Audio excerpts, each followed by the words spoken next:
God is good all the time. 지난 한 주간 잘 지내셨습니까? 지난주에 엄청 더웠는데 어떻게 지내셨습니까? 저는 날마다 메시지를 산 거 아니라 더위도 모르고 잘 지냈습니다. 오늘 말씀의 제목은 이제는 다 회개하라 하셨으니입니다. 요절 30절 읽고 제가 기도하고 시작하겠습니다. 시작. 알지 못하던 시대에는 하나님이 관가하셨거니와 이제는 어디든지 사람에게 다 명하라. 사랑과 은혜가 충만하신 하나님 아버지, 이렇게 하나님 앞에 다 모여서 예배를 드리고 하나님의 말씀을 듣고 하나님을 찬양하게 해주셔서 감사합니다. 하나님께서 오늘 이 예배 가운데 또 이 말씀 가운데 성령으로 또 함께 해주시고 오늘 말씀을 통해 예수님을 따라 산 사도 바울의 믿음과 신앙을 저희가 잘 배울 수 있기를 기도합니다. 성령께서 이 시간 함께 해주셔서 부족한 죄인의 허물을 모두 가려주시고 다만 하나님의 말씀을 드러내는 도구로만 사용하여 주시기를 간절히 기도합니다. 말씀을 듣는 모든 분들의 마음을 열어주셔서 주님의 생명의 말씀이 우리의 또 마음을 또 적시고 또 말씀으로 뜨겁게 되는 시간 될 수 있도록 도와주십시오. 예수님 이름으로 기도합니다. 지난달 SBS 드라마 낭만 닥터 김사부 시즌 3가 끝났습니다. 한때 신의 손이라고 불리던 닥터 김사부 한석규가 초라한 강원도 돌담병원에 오면서 병원에 새로운 생명의 역사가 일어납니다. 거칠지만 열정이 넘치는 젊은 의사들이 돌담병원에 와서 김사부의 든든한 동역자가 되어 환자를 끝까지 살려내는 이야기입니다. 이 드라마에 이런 대사가 나옵니다. 내 구역에서는 오로지 하나밖에 없어. 살린다. 무슨 일이 있어도 살린다. 다른 사람들은 그의 이런 행동을 비효율적, 비정상적인 행동으로 보지만 닥터 김사부는 이것을 낭만이라고 여기며 끝까지 환자들을 살려냅니다. 그는 어떤 심각한 환자가 오더라도 어떻게든 살려냅니다. 심폐소생술을 했는데 심장이 멎어가는 생명을 살리기 위해 심장에 손을 넣어서 또 자극을 줘서 끝까지 살려내는 또 장면도 있었습니다. 오늘 말씀에는 데살로니가, 베레아, 아덴 지역을 전도하면서 무슨 일이 있어도 생명을 살려내는 낭만 목자 바울이 나옵니다. 그가 가는 곳마다 방해를 하고 고욕을 당하지만 전혀 기가 죽지 않고 분명하고 확신 있게 복음을 전하고 그곳의 생명들을 살려냅니다. 오늘 말씀을 통해 우리가 어떤 마음가짐으로 복음 역사를 섬겨야 하는지 배우고 은혜 받을 수 있기를 기도합니다. 1. 데살로니가 전도 1절에서 9절입니다. 바울은 빌립보에서 귀신 들린 여종을 고쳐주었다가 주인들의 고소로 심한 매를 맞고 실로와 함께 감옥에 투옥되었다가 풀려납니다. 옥에서 풀려난 바울은 상한 몸을 제대로 추스릴 겨를도 없이 루디아의 집에 가서 고별 인사를 하고 누가만 남겨두고 곧바로 데살로니가를 향해 떠납니다. 1절과 2절을 보십시오. 빌립보를 떠난 바울은 암비볼리와 아볼리니아를 거쳐 데살로니가에 이르렀습니다. 그는 평소의 습관대로 유대인의 회당에 들어가서 새 안식일에 걸쳐 성경을 강론했습니다. 그가 강론한 성경의 내용이 무엇입니까? 우리 다 함께 3절을 읽어보겠습니다. 시작.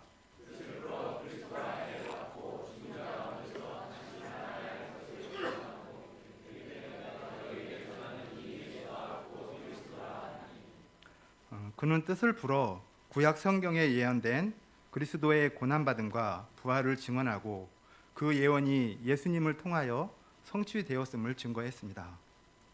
인간은 아담의 죄로 인해 죽을 수밖에 없는 존재가 되었습니다.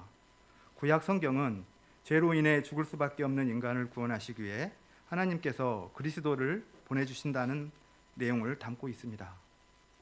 그리스도는 인간의 죄값을 대신 치러주시기에 반드시 죽으셔야 하고 인간에게 영원한 생명을 주시기에 죽은 자 가운데서 부활하셔야 했습니다. 바울은 자신이 전하는 이 예수가 곧 그리스도라고 선포했습니다. 그러자 어떤 일이 일어났습니까? 4절을 보십시오. 그 중에 어떤 사람 곧 경건한 헬라인의 큰 무리와 적지 않은 귀부인이 복음을 영접하고 바울과 실라를 따랐습니다. 그러나 5절을 보십시오. 유대인들은 시기하여 시내에 불량 조폭들을 데리고 떼를 지어 성을 소동하게 하고 바울이 머물던 야손의 집에 침입했습니다. 6절과 7절을 다 함께 읽어보겠습니다. 시작.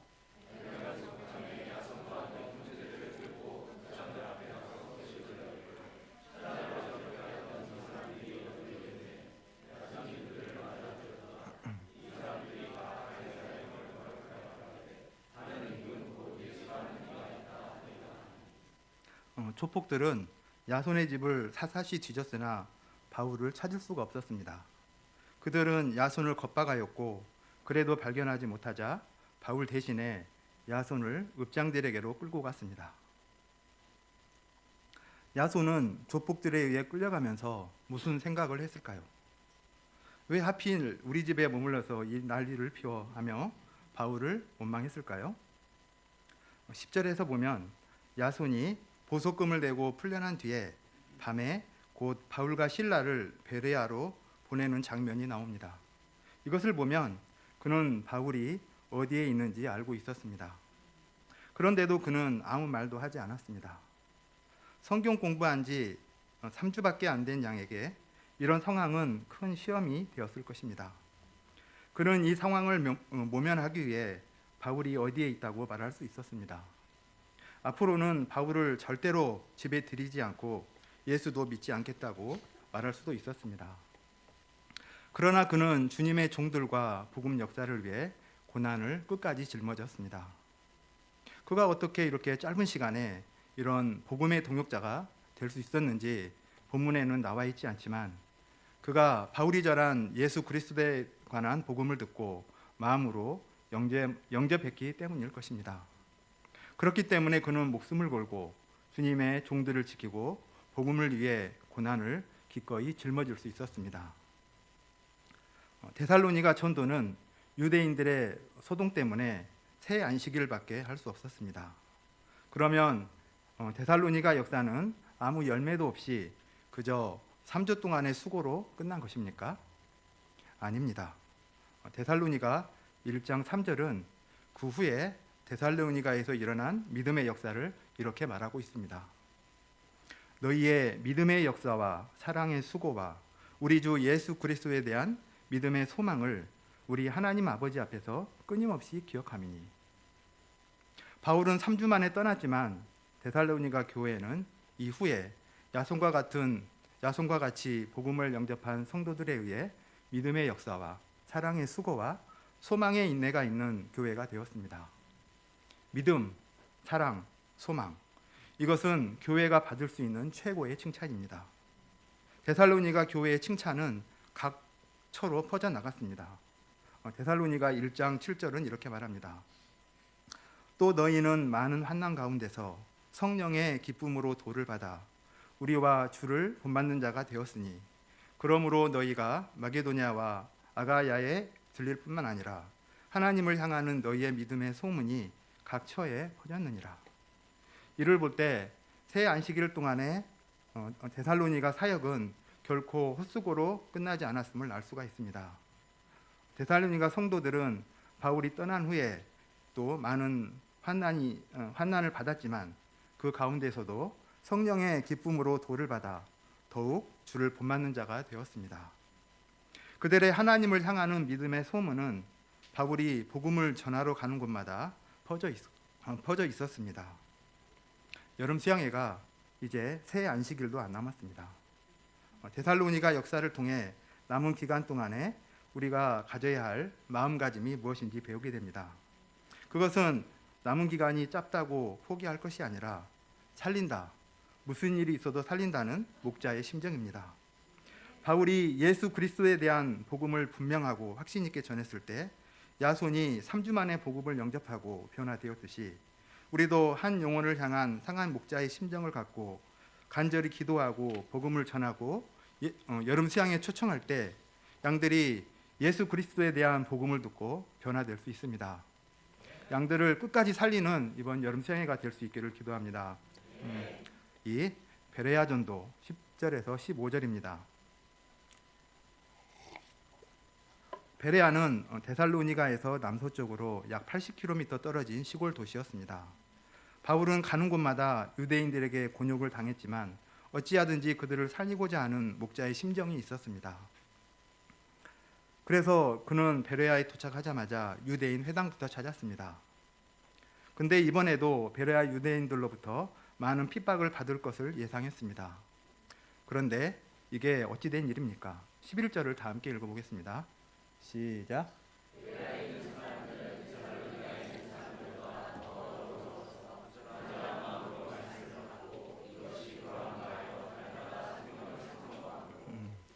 시골 도시라 그랬을까요? 베레아 사람들은 폭력적인 데살로니가 사람들과는 달랐습니다. 그들은 마음이 순수하고 너그러웠습니다. 여기서 너그럽다, 이 너그럽다라는 말은 마음이 트여 있어서 다른 사람의 사정을 잘 이해해주고 그들의 어려움을 적극적으로 돕고자 하는 고상한 성품을 의미합니다. 베레아가 어찌하여 데살로니가보다 더 너그러운 분위기가 되었는지 알 수는 없습니다. 어떤 이는 말합니다. 조용한 동네여서 너그러운 마음을 갖게 된 것이 아닐까요? 하지만 우리는 종종 너그러울 것 같은 곳에 있어도 완고한 마음을 가진 사람을 보게 되고 완고할 것 같은 곳에서 너그러운 마음을 가진 사람을 보게 됩니다. 초등학교 교사들의 이야기를 들어보면 비교적 조용하고 안정된 강남 초등학교인데도 데살로니가처럼 사나운 분위기를 가졌고 또 시장이 많고 시끄러운 강북 초등학교인데도 베레아처럼 너그러운 분위기를 가진 학교도 있습니다. 병원을 하고 있는 분들의 이야기 또한 동네마다 환자들의 분위기가 사뭇 다르다고 합니다. 의사의 실력을 떠나 유달리 진상 환자들이 많은 동네가 있고 유달리 너그러운 환자들이 많은 동네가 있습니다. 그러면 너그러운 마음은 타고난 것일까요? 어느 정도 타고난 곳도 있겠지만 우리가 간절한 마음으로 말씀을 받고 날마다 성경을 상고함으로 우리의 성품이 날로 더 너그러워질 수도 있습니다. 제가 30년 전 우리 모임에 처음 와서 가장 인상적이었던 점은 너그러운 분위기였습니다. 서로의 어려움을 들어주고 기도해주고 또 적극적으로 도와주는 모습이 좋았습니다. 우리 안암 2부에 처음 오시는 분들과 대화를 해보면 교회 분들의 너그러움과 교회의 너그러운 분위기 때문에 성경 공부를 시작하게 되었다고 이야기하는 분들이 많습니다. 우리 안암 2부에 너그러운들만 모여서 그럴까요? 아닙니다. 저는 모든 분들이 간절한 마음으로 말씀을 받고 날마다 성경을 상고함으로 너그러운 분위기가 자연스럽게 만들어졌다고 봅니다. 제가 결혼하고 얼마 안 있어서 제가 어렸을 때 다녔던 시골 교회 목사님을 찾아간 적이 있었습니다. 목사님에게 우리 모임의 성경 공부를 이야기했더니 많이 부러워하셨습니다. 어떻게 좋은 교인이 그렇게 성경을 배우고 가르칠 수 있는지 놀랍다고 하셨습니다. 우리에게는 너무 자연스럽고 당연한 성경 공부인데 목사님이 놀라시는 것을 보고 저도 놀랐습니다. 무엇보다도 매주 한 편의 소감을 깊이 쓰면서 배운 말씀을 깊이 상고하는 것이 참으로 은혜가 됩니다. 이렇게 말씀 공부를 하고 소감을 쓰면서 우리는 목자가 되었고 성경 선생이 되었습니다. 그래서 세계 어디를 가서도 말씀을 가르치고 전할 수 있게 되었습니다. 1:1 말씀 공부와 깊이 있는 소감, 이것으로 우리 모임이 너그럽게 되었다고 해도 과언이 아닐 것입니다. 우리는 무엇을 해도 항상 말씀을 생각하고 말씀대로 살고자 애를 씁니다.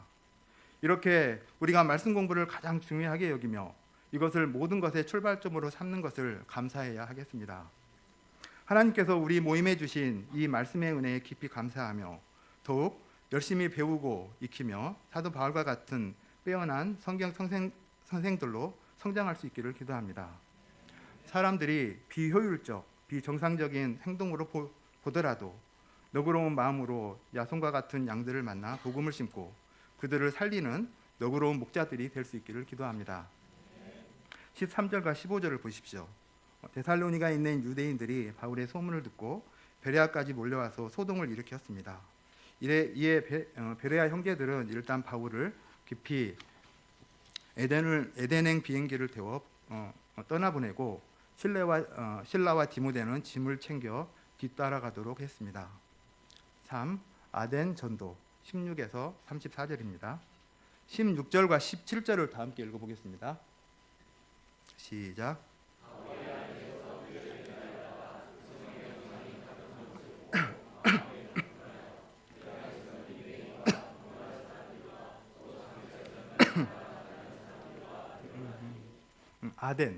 아테네는 그리스의 수도로 찬란한 헬라 문명을 꽃피운 곳입니다.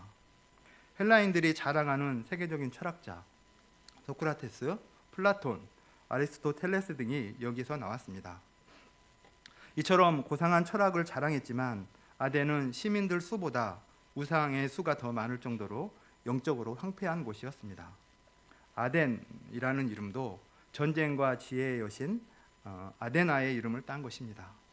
세계적인 관광지인 파르테논 신전도 아데나 여신을 섬기는 곳입니다. 바울은 지혜의 고장인 아덴에 오면서 설렘이 가득했을 것입니다. 그런데 막상 아덴에 와보니 온 성에 우상이 가득한 것을 보고 크게 실망하고 마음에 격분이 일어났습니다. 아덴에서 실라와 디모데를 기다리는 동안 잠시 머물고자 했지만 아덴의 우상을 보고 영적 분노와 아덴 사람들에 대한 상한 목자의 심정이 생겼습니다. 그들을 어찌하든지 살리고 싶었습니다. 아덴 사람들이 아무리 고상한 철학을 논하고 찬란한 문명을 꽃피웠지만 그들은 창조주 하나님을 몰랐기 때문에 헛된 우상들을 섬기는 우상 숭배자로 전락하고 말았습니다. 로마서 1장 21절에서 23절은 말합니다. 하나님을 알되 하나님을 영화롭게도 아니하며 감사하지도 아니하고 오히려 그 생각이 허망하여지며 미련한 마음에 어두워졌나니 스스로 지혜 있다 하나 어리석게 되어 썩어지지 아니하는 하나님의 영광을 썩어질 사람과 새와 짐승과 기어다니는 동물 모양의 우상으로 바꾸었느니라. 바울은 영적으로 무지한 이들에 대해서 안타까운 목자의 심정으로 날마다 만나는 사람들과 변론을 했습니다. 또 어떤 에피쿠로스와 스토아 철학자들과도 쟁론을 벌이게 되었습니다. 에피쿠로스 학파는 사람이 죽으면 끝이니 사는 날 동안 즐겁게 사는 것을 중요시했습니다. 카르페 디엠, 오늘을 즐기라는 것이 그들의 삶의 철학이었습니다. 또 스토아 학파는 사람이 죽으면 영혼은 신의 세계로 들어가니 절제와 이상을 따라 사는 것을 중요하게 생각했습니다. 한쪽은 쾌락주의로 흐르고 다른 한쪽은 금욕주의로 흘렀습니다. 바울이 헬라 철학에서는 한 번도 생각하지 않은 예수와 부활에 대해서 이야기를 하자 어떤 이들은 바울을 말쟁이라고 무시했고 어떤 이들은 이방 신들을 전하는 사람으로 생각했습니다. 그들은 바울이 말하는 새로운 가르침, 어떤 이상한 것을 알고 싶어서 아레오바고로 데리고 갔습니다. 아레오바고는 전쟁의 신 아레스의 언덕이란 뜻으로 언덕 위에 평평한 바위 광장입니다. 아덴 사람들은 그곳에서 공개 강연이나 재판을 하였습니다. 그들이 바울의 말을 듣고자 한 것은 진리에 대한 관심 때문이 아니라 새로운 것에 대한 직접 호기심 때문이었습니다. 당시 아덴의 트렌드는 우리 것이 좋은 것이가 아니라 새로운 것이 좋은 것이었습니다. 새 것을 말하는 자들이 존재의 우월감을 느끼는 그런 사회였습니다. 그런데 이는 역설적으로 아덴의 영적 갈급함을 드러내는 모습입니다. 아덴의 수많은 우상들이 만족을 주지 못하니까 끊임없이 새 것을 찾는 것입니다. 만족을 주었다면 또다시 새로운 우상을 찾을 이유가 없을 것입니다.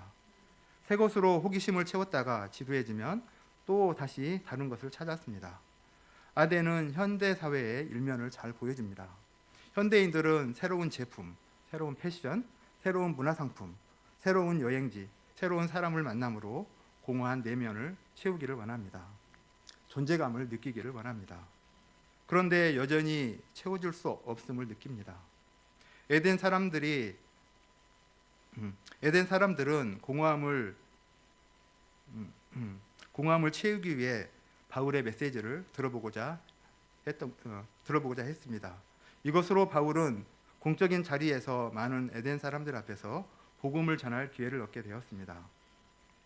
그러나 당대 최고의 지식을 자랑하는 철학자들 앞에 앉혀놓고 메시지를 전한다는 것은 쉽지 않았을 것입니다.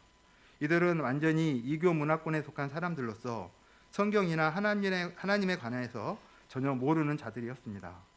바울은 이들에게 무슨 말부터 해야 할지 몰라 기도하던 중에 알지 못하는 신에게라는 메시지 제목이 떠올랐습니다. 22, 23절을 보십시오. 바울은 먼저 그들이 종교성이 많음을 칭찬해 주었습니다. 그리고 두루 다니며 알지 못하는 신에게라고 새긴 제단을 보았는데 그 신에 대해서 알게 해주겠다고 화두를 던졌습니다. 24, 25절을 보십시오. 우주와 그 가운데 있는 만물을 지으신 하나님께서는 천지의 주재신이 손으로 지은 전에 계시지 아니하고 또 무엇이 부족한 것처럼 사람의 손으로 섬김을 받으시는 것이 아니니 이는 만민에게 생명과 호흡과 만물을 친히 주시는 이심이라. 그리스 신들은 모두 자기 영역이 있습니다. 전쟁과 지혜의 신, 바다의 신, 지옥의 신 등등 각자 영역이 있습니다. 그러나 우주와 만물을 지으시고 천지를 주관하신 하나님은 영역이 없습니다. 하나님은 사람이 지은 집에 계시지 않고 뭔가 부족해서 사람들에게 달라고 요구하지 않으십니다. 오히려 만민에게, 모든 사람들에게 생명과 호흡과 만물을 친히 주십니다. 재물을 달라 하고 안 주면 저주 내리는 째째한 신이 아니라 모든 것을 풍성하게 주시는 은혜의 하나님이십니다. 26절과 27절을 다 함께 읽어보겠습니다. 시작.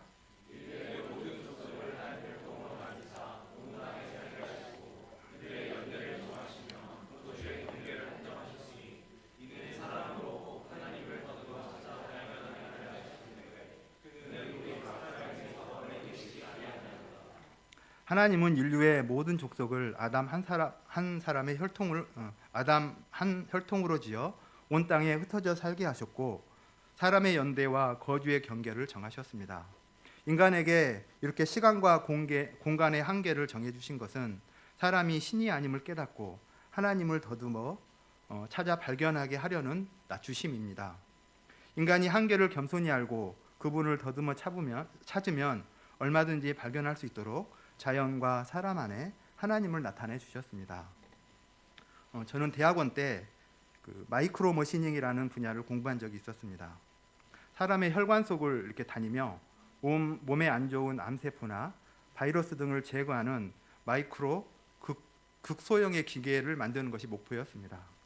반도체 기술을 이용하면 눈에 보이지 않아서 현미경으로 봐야만 하는 마이크로 기계를 얼마든지 만들 수 있었습니다.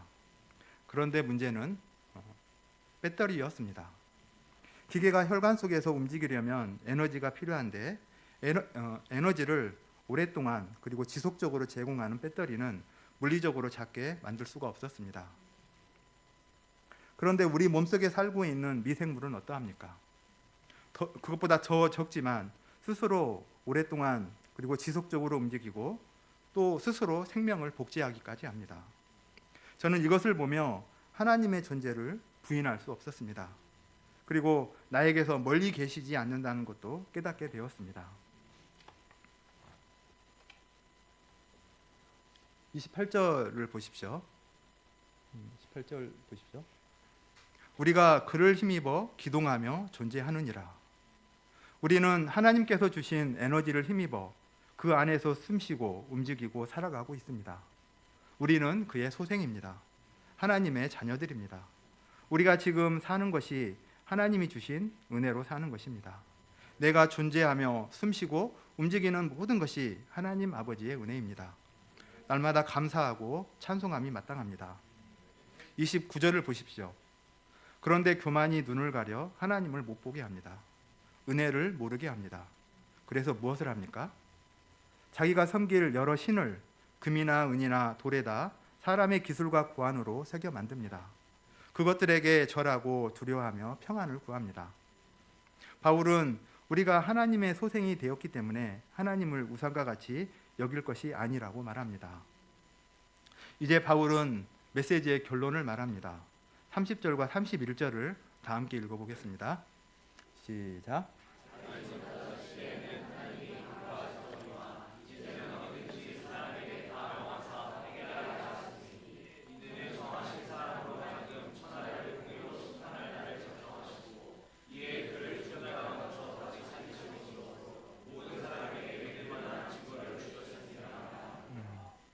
알지 못하던 시대에는 하나님이 참고 넘어가 주셨지만 이제는 다른 시대가 되었습니다. 어디든지 사람에게 다 명하사 회개하라 하시는 시대입니다. 회개는 헛된 우상을 버리고 참되고 유일하신 하나님께로 돌아가 섬기는 것입니다. 알지 못하던 시대와 이제를 무엇으로 구분합니까? 복음입니다. 그리스도가 오신 것입니다. 하나님의 아들 예수님께서 정하신 사람으로 오셔서 우리 죄를 위해 죽으시고 다시 살아나신 것입니다. 하나님은 예수님의 십자가 죽으심과 부활이라는 모든 사람에게 믿을 만한 확실한 증거를 보여주셨습니다. 세상에 그 누가 우리 죄를 위해 대신 죽어줄 수 있습니까? 누가 감히 죽음을 이기고 부활할 수 있겠습니까? 헬라에 수많은 우상들이 있지만 그들은 모두 인간들과 조금도 다를 것이 없습니다. 신들이라고 하는데 지들끼리 서로 미워하고 싸우고 사랑하고 연애에 빠지고 시기하고 난리를 피웁니다. 그런 우상들이 우리를 어떻게 구원할 수 있겠습니까? 헬라인들은 끊임없이 새로운 철학을 만들어내고 새로운 우상들을 세웠습니다. 그러나 그 어떤 철학도 어떤 우상도 심판날 우리를 구원할 수 없습니다. 우리 죄를 위해 십자가에 죽으시고 부활하신 예수님만이 우리에게 구원과 영생을 주십니다. 어떤 사람이라도 변하여 새 사람 되게 하십니다. 낭만 닥터에서 김사부가 한 의사 제자에게 이런 말을 하는 장면이 나옵니다. 진짜 복수 같은 걸 하고 싶다면 그들보다 나은 인간이 되거라. 분노 말고 실력으로 대갚아줘. 내가 바뀌지 않으면 아무것도 바뀌지 않는다. 내가 바뀌지 않으면 아무것도 바뀌지 않습니다. 내가 먼저 회개해야 모든 것이 바뀝니다. 그런데 회개하라고 하면 냅둬유, 그냥 이대로 살게 냅둬유 라는 말부터 나오려고 합니다. 우리 안에는 지금까지 살던 대로 계속 살려고 하는 관성의 법칙이 적용하고 있기 때문입니다. 그러나 이제는 다 회개해야 합니다. 힘들어도 반드시 회개해야 합니다. 회개만이 우리가 죄 문제를 대하는 올바른 반응이고 우리가 살 길이기 때문입니다. 하나님께서 우리에게 주신 최고의 복은 알지 못하던 시대에는 오래 참아주시고 이제는 회개하면 용서해 주신다는 사실입니다. 이제까지 어떤 삶을 살았더라도 회개하면 모든 죄를 깨끗하게 씻어주시고 하나님의 자녀로 새로운 삶을 살게 하십니다. 여름 수양회가 중요하고 양들을 수양회에 초청하고자 하는 이유가 무엇입니까? 이제는 어디든지 사람에게 다 명하사 회개하라고 하셨기 때문입니다.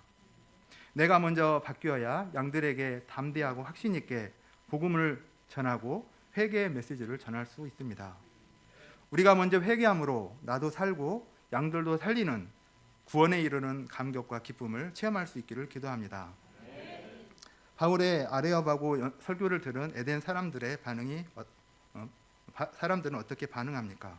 어떤 사람은 조롱했습니다. 내 말을 다시 듣겠다고 하는 사람도 있었지만 마음은 별로 없어 보입니다. 이에 바울은 그들 가운데서 떠납니다.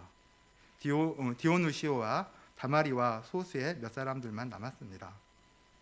결론입니다.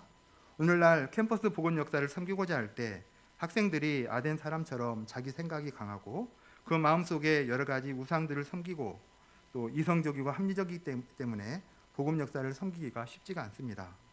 그러나 바울과 같이 이런 세대를 향한 영적 분노를 가지고 그들에게 1대1로 도전해서 창조주 하나님을 증거하고 절대적인 가치관을 심을 때 야손과 같은 사람이 주님께로 돌아오는 역사가 일어날 줄을 믿습니다.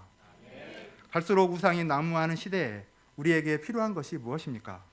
그것은 말씀을 깊이 연구하고 묵상하고 상고해서 바울처럼 깊이 있는 성경 선생, 권세 있는 말씀의 종이 되는 것입니다. 우리가 어떤 양을 만나도 말씀으로 설득할 수 있는 빼어난 성경 선생이 되어야 하겠습니다.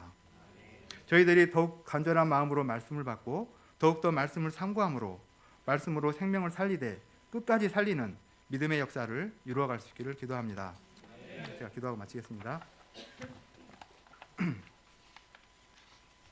사랑과 은혜가 충만하신 하나님 아버지, 오늘 말씀을 통해 사도 바울의 양들에 대한 목자의 심정과 도전 정신을 배우게 해주셔서 감사합니다.